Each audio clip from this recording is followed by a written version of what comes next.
سری لنکا میں خطرناک سمندری طوفان ڈیٹوا کی تباہ کاریاں۔ کولمبو۔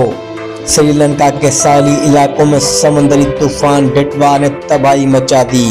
موسمیاتی محکمے کے مطابق یہ طوفان گزشتہ 24 گھنٹوں میں شدت اختیار کرتے ہوئے کیٹیگری 3 کی شکل میں ساحلی پٹی کے ساتھ ٹکرایا، جس کے بعد شدید بارشیں، آندھی اور سمندری طوفانی نے معمولات زندگی پوری طرح درہم برہم کر دی۔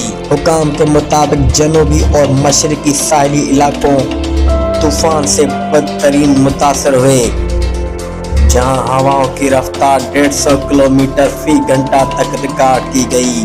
کئی مقامات پر سمندر میں طوفان کے باعث ساحلی بستیاں ڈوب گئیں، بجلی کا نظام متاثر ہوا اور سینکڑوں گھر پانی میں گر گئے۔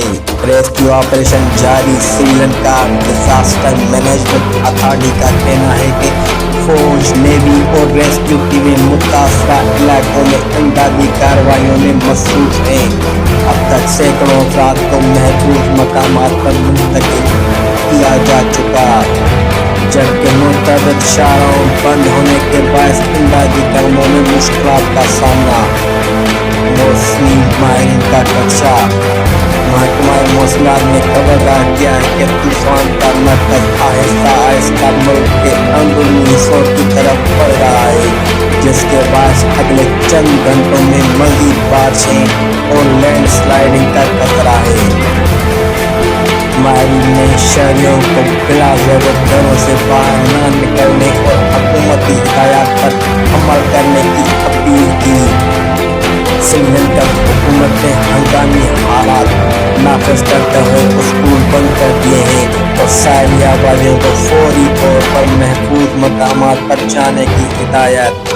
حکام کے مطابق نقصانات کا تخمینہ اگلے 48 گھنٹوں میں سامنے آئے گا۔ صورتحال اسی دوران خطے میں دیگر ممالک بھارت اور مالدیپ نے بھی احتیاطی اقدامات شروع کر دیے ہیں۔ بھارت کے ساحلی علاقوں میں پہلے سے الرٹ جاری کر دیا گیا ہے تاکہ کسی بھی ممکنہ خطرے سے نمٹا جا سکے۔